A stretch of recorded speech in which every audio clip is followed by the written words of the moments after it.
10th class English poem The Twins by Henry Sambrook Leigh.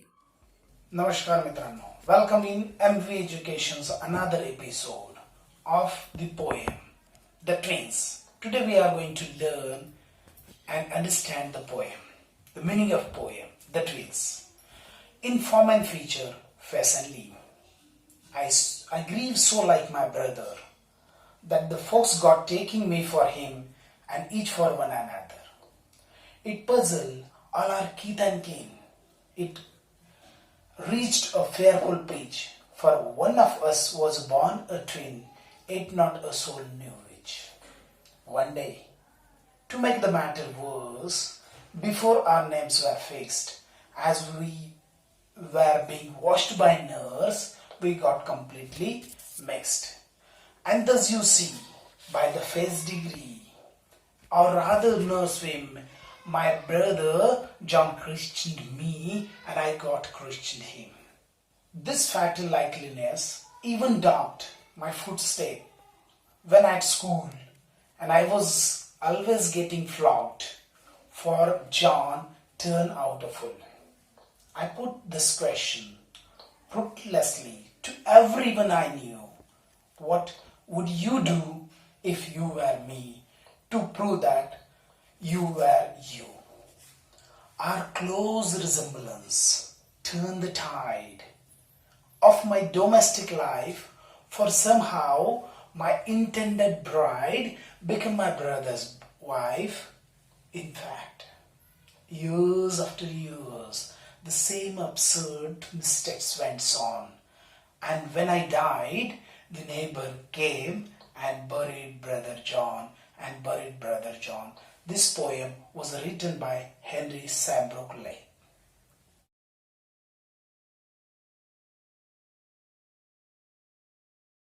Now we will understand the meaning of the poem, the twins. What the word twins means? In Marathi, the twins means Zule. In form and feature, face and limb.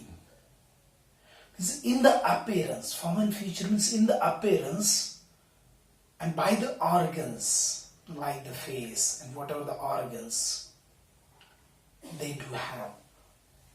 All organs are same. Every organ is same. And when they grieve up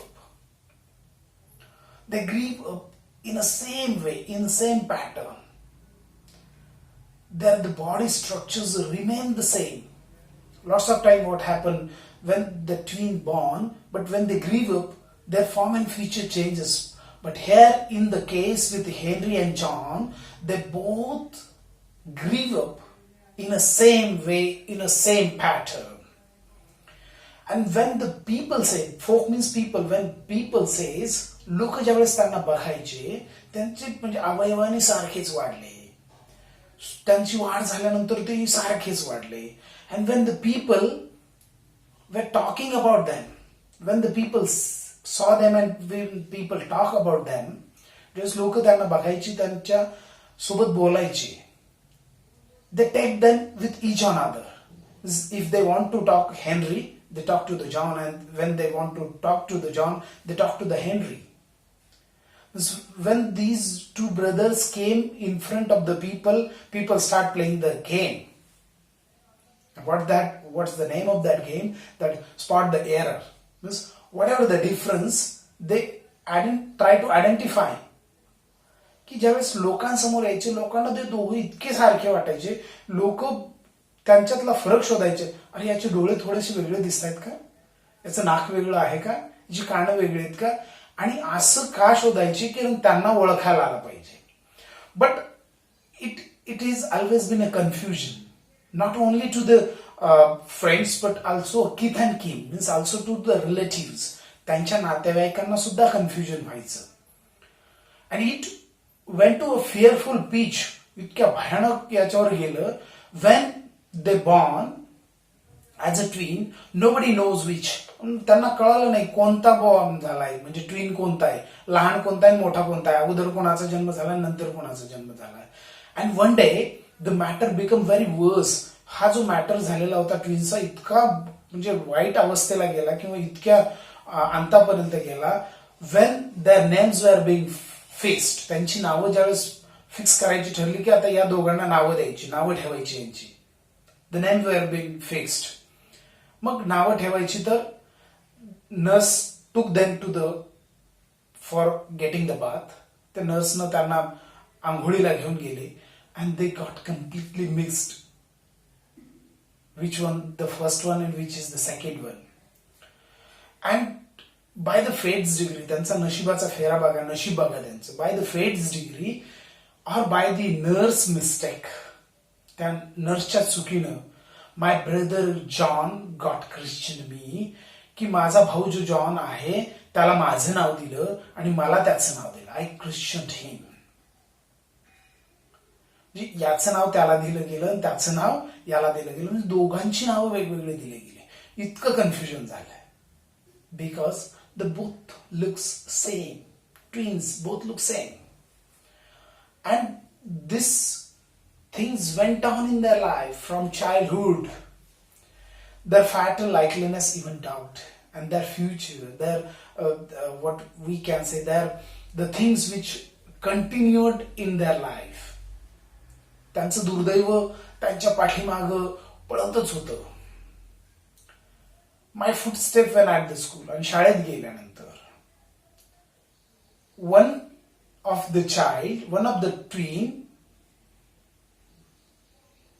the twins get mistake and another get punished.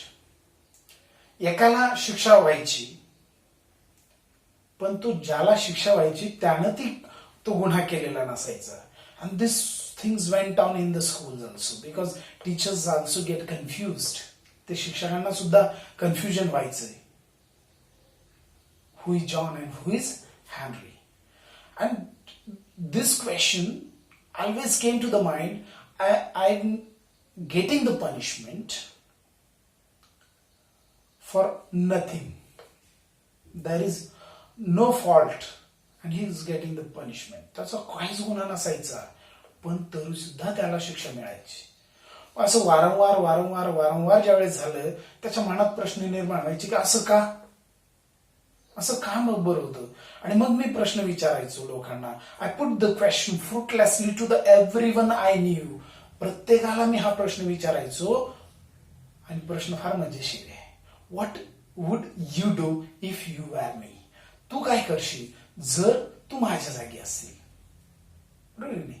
जर माझ्या जागेवर तुला ठेवून बघितलं मी म्हणून, जर तू मला बघितलं तर तू काय केलं असतं? की तुझी चूक नसताना तुला मार मिळतोय, चूक नसताना तुला शिक्षा मिळते, चूक नसताना लोक तुला बोलवतायत, चूक नसताना तुला हे करतायत. Means his brother is doing the errors and he got in the punishment. By the mischief of his brother, he's getting the punished. So this question was fruitlessly asked to everybody. He know nobody will give ability to give the answer.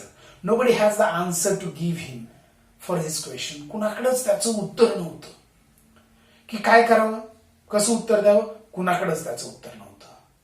To prove that you were मी. आणि तुम्हाला ते prove करायचंय ना, नुसतं तेवढंच नाही, तुम्हाला ते प्रूव्ह करायचं दॅट यू वर यू. तुम्हीच आहात किंवा तूच आहे हे सिद्ध करायचं. आणि कसं सिद्ध करायचं याचं उत्तर कुणाकडेच नव्हतं. आणि का नव्हतं? Because their close resemblance. त्यांच्यामध्ये इतकं साम्य होतं की ते साम्य सहजपणे कुणाला ओळखता येत नव्हतं. And this turn the tide. आणि त्यांचं जे साम्य आहे हे साम्य नुसतं बाहेर सोशल लाईफ मध्ये नव्हतं. This close resemblance turn the tide in the domestic life. त्यांच्या घरगुती जीवनामध्ये सुद्धा त्याचा परिणाम झालेला आहे. काय परिणाम झाला? when his brother, or sorry, when the writer is going to get married, त्याचा तो जो रायटर आहे, कवी जो आहे, त्याचं लग्न होणार होतं. आणि मग तो नवरी बघायला गेला, नवरी मुलगी बघायला गेला आणि त्याला होकार कळवला. आणि होकार कळवल्यानंतर हिज इंटेंडेड ब्राईड, म्हणजे त्याची जी बायको होणार होती ती कुणाची पत्नी झाली? त्याच्या भावाची. Became my brother's wife. So she get frustrated there.